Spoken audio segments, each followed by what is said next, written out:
Sudah lama, setiap pergantian tahun, gue bikin renungan tentang waktu. Dulu saat gue masih sebagai penulis saja, gue biasanya menuangkan renungan tentang waktu itu dalam tulisan di koran atau majalah. Dan beberapa tahun ini, sejak gue juga menjadi YouTuber, gue selalu menyampaikan renungan tentang waktu di YouTube gue. Termasuk pergantian tahun ini, dari 2024 ke 2025. Ada satu renungan tentang waktu yang mau gue bagikan ke kalian. Pertama, kita akan memulai tentang betapa pentingnya renungan tentang waktu. Karena waktu adalah harta yang sering kita abaikan. Padahal waktu tidak bisa kita kembalikan. Padahal waktu tidak bisa kita beli dengan harga berapapun. Dan padahal kata Nabi Muhammad, seorang yang rugi atau bahkan terlaknat adalah orang yang waktunya terus berjalan dengan suka maupun duka, namun ia tidak mengambil pelajaran untuk bertumbuh menjadi lebih baik sebagai pribadi seiring dengan perjalanan waktu dengan segala suka dan dukanya. Betapa pentingnya renungan tentang waktu, sehingga 3 induk peradaban, yaitu agama, filsafat, dan sains, memiliki konsentrasi besar terhadap waktu. Sains misalnya, memiliki banyak saintis-saintis yang menulis karya-karya tentang waktu. Misalnya, salah satu yang kontemporer dan populer, yaitu Stephen Hawking, yang menulis satu buku tentang waktu secara saintifik berjudul A Brief Story of Time. Kemudian, dalam filsafat, misalnya ada seorang filosof besar bernama Martin Heidegger dari Jerman yang menulis satu buku khusus juga tentang waktu yang diterjemahkan ke bahasa Inggris berjudul Being and Time, ada dan waktu. Terlebih dalam agama, misalnya dalam konteks agama Islam, bahkan kata Imam Syafi'i, seandainya Al-Quran tidak turun ke muka bumi ini kecuali hanya surat Al-Asr, yaitu surat Wal Asri, yang artinya demi waktu, maka cukuplah itu sebagai pegangan bagi kita agar menjadi pemenang di hadapan Tuhan dalam perjalanan waktunya. Maka waktu adalah sesuatu yang bukan hanya penting, tapi ia sakral.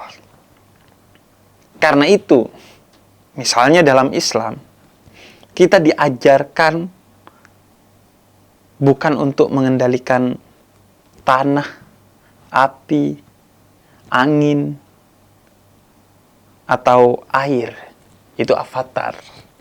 Tapi kita diajarkan untuk mengendalikan waktu dengan pengajaran yang intensif dan serius. Sehingga 4 ritual utama dalam Islam selain syahadat yang masuk dalam rukun Islam, yaitu sholat, puasa, zakat, haji, semuanya dia ditentukan waktunya dan kita harus bersetia kepada waktunya. Sholat ada waktunya, puasa ada waktunya, Zakat ada waktunya. Haji ada waktunya. Nggak bisa kita semau kita waktunya untuk melakukan sholat, puasa, zakat, dan haji. Bahkan tidak sah hingga haram kita melakukan sesuatu ritual yang 4 itu kalau bukan pada waktunya. Minimal kurang pahalanya kalau tidak dilakukan pada waktunya. Karena Allah ingin mendidik kita untuk disiplin waktu, memegang waktu, bersetia kepada waktu. Karena seorang yang sukses di dunia dan di akhirat adalah orang yang mengendalikan waktu, bukan dikendalikan oleh waktu. Lihat saja orang-orang yang sukses di dunia saja. Mereka pastilah orang yang disiplin waktu. Mereka orang yang memegang waktu. Bahkan dalam adigium-adigium peradaban semua bangsa, cenderungnya adalah tentang waktu. Orang Barat bilang, time is money. Waktu adalah uang. Orang Arab bilang, al-waktu kasyaf. Waktu itu seperti pedang. Peradaban-peradaban dibangun dengan kesadaran tentang waktu. Karena itulah kunci kesuksesan setiap peradaban. Sejak dulu hingga kapanpun. Maka dari itu, renungan tentang waktu menjadi sesuatu yang paling mendasar, penting, dan sakral setiap pergantian waktu. Idealnya bukan hanya pergantian waktu dari tahun ke tahun. Bahkan sebisa mungkin dari bulan ke bulan, pekan ke pekan, hari ke hari, bahkan dari satu titik waktu ke titik waktu yang lainnya. Karena itu kita diajarkan, bukan hanya setiap pergantian tahun. Setiap pergantian bulan, renungkan bagaimana bulan lalu dan gimana sekiranya bulan depan lebih baik. Setiap akhir pekan, renungkan bagaimana pekan depan lebih baik dari pekan yang lalu. Setiap hari sebelum tidur, merenungkan bagaimana sekiranya hari esok lebih dari hari ini. Begitu juga setiap waktu seharusnya kita punya renungan agar waktu kita menjadi otentik. Karena berapa banyak orang yang menjalani waktu, tapi waktunya gak otentik. Begitu kata Heidegger. Bukti bahwa waktu kita gak otentik, waktu kita itu bisa menjadi padat, bisa juga menjadi cair. Saat bahagia, waktu terasa cepat. Saat sedih, waktu terasa lama. Saat menunggu, waktu terasa lama. Saat beraktivitas, waktu terasa cepat. Saat nongkrong, waktu terasa cepat. Saat majelis, atau baca Al-Quran, atau sholat, waktu terasa lama. Saat jalan-jalan, waktu terasa cepat. Tapi saat mengantar ibu kita ke rumah sakit yang sedang terkena serangan jantung, waktu terasa lambat. Maka kata Heidegger, jadilah kita pengendali waktu, sehingga waktu kita otentik, sebagaimana seolah-olah semua waktu kita seperti saat kita mengantar ibu kita yang terkena serangan jantung ke rumah sakit. Detik demi detiknya terasa oleh kita, disadari oleh kita, disyukuri oleh kita, sehingga penuh dengan keberkahan kalau dalam konteks bahasa Islam. Bayangkan kalau setiap waktu kita jalani seperti itu, maka semua waktu kita menjadi efektif. Tapi sekarang, waktu kita gak efektif. Sebagai contoh, rata-rata orang Indonesia 6-7 jam bersama keluarganya di rumah. Namun, rata-rata waktu otentik atau waktu aktif orang Indonesia bersama keluarganya itu kurang dari setengah jam. Riset-riset menyebutkan seperti itu. Kita sering tinggal bersama keluarga, tapi tidak hidup bersama keluarga. Tinggal bersama 7 jam sehari, tapi hidup bersamanya paling 5, 10 menit, 20 menit, mentok 30 menit rata-rata. Yang betul-betul deep talk, yang betul-betul bermain secara mendalam, yang betul-betul ngobrol dan tertawa bersama secara hangat. Rata-rata 7 jam dihabiskan buat main HP masing-masing, bahkan makannya masing-masing, nggak ngobrol, dan lain sebagainya. Begitu juga di kantor. Rata-rata orang Indonesia 8 jam yang kerja di kantor. Tapi berapa menit yang betul-betul digunakan untuk bekerja secara serius? Selebihnya main Zuma atau melakukan hal-hal yang tidak amanat terhadap waktu untuk bekerja. Padahal kita dibayar untuk bekerja di kantor. Begitu juga untuk yang lainnya. Dan yang paling memprihatinkan adalah bahwa kita bahkan tidak memberi waktu kepada Sang Pemilik waktu, yaitu Tuhan yang Maha Kuasa, Allah. Waktu milik siapa? Milik Tuhan, bukan milik kita. Tuhan yang memberikan waktu kepada kita sehingga kita dilahirkan.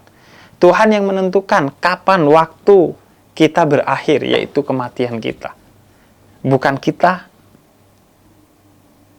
Bahkan hidup ini bukan karena kita minta. Mati pun bukan kita yang menentukan. Nggak juga ada notifikasinya, malaikat maut ketika mau datang. Sang Pemilik waktu adalah Tuhan yang Maha Kuasa. Dengan rahmat atau cinta kasih Tuhan kepada kita. Kita diberi waktu oleh Tuhan. Bahkan diberi waktu untuk bertaubat.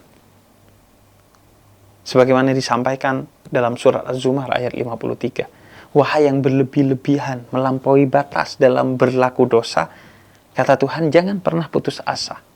Aku kasih waktu olehmu. Jangan kamu hentikan waktu itu dengan keputusasaan untuk bertaubat. Aku kasih waktu untuk bertaubat. Selama kamu masih hidup, nyawamu belum sampai di batang tenggorokan, sebesar apapun dan sebanyak apapun, serta seluas dan sedalam apapun dosamu, aku maafkan dengan satu istighfar yang tulus. Tuhan, Sang Pemberi waktu, dan selalu melapangkan waktunya untuk kita. Namun, kita adalah pribadi yang seringkali tidak memberi waktu kepada Sang Pemilik waktu, yaitu Tuhan. Kita berdoa, ya Allah, datangkan jodoh saya. Sebulan, 6 bulan, 1 tahun, 2 tahun, jodoh kita gak datang. Kemudian kita udah bilang, ya Allah, kok jodoh saya gak didatangkan sih? Ya Allah, kapan saya begini, kapan saya begitu? Ya Allah, kapan saya punya anak? Ya Allah, kapan saya lulus? Ya Allah, kapan jodoh saya datang? Ya Allah, kok begini? Ya Allah, kok begitu? Ya Allah, kenapa tidak begini? Kenapa malah begitu? Ya Allah, kenapa malah begitu? Bukan malah begini. Allah gak dikasih waktu oleh kita. Padahal, sebagai sunnatullah atau hukum alam, segala sesuatu yang berada di alam semesta ini terikat oleh waktu. Karena itu ketika Allah mengabulkan segala sesuatu yang kita minta, butuh waktu. Karena Allah memang Sang Pencipta. Yang di dalam Al-Quran, kata yang digunakan adalah khalaqah. Dan itu tidak terikat oleh waktu, karena Dia Maha Kuasa. Tapi Allah dalam Al-Quran juga memakai kata ja'ala, yaitu menjadikan. Menjadikan itu berbeda dengan khalaqa. Menjadikan itu berada pada kurun waktu. Ketika Allah menjadikan kita dari bayi menjadi dewasa, itu dalam satu rentang waktu. Tumbuhan dari bibit menjadi berbuah, itu dalam satu rentang waktu. Butuh waktu untuk doa kita dikabulkan.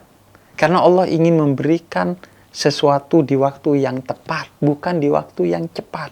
Karena sesuatu yang cepat atau tergesa-gesa itu bukan datang dari Tuhan, ia datang dari setan, kata Nabi Muhammad.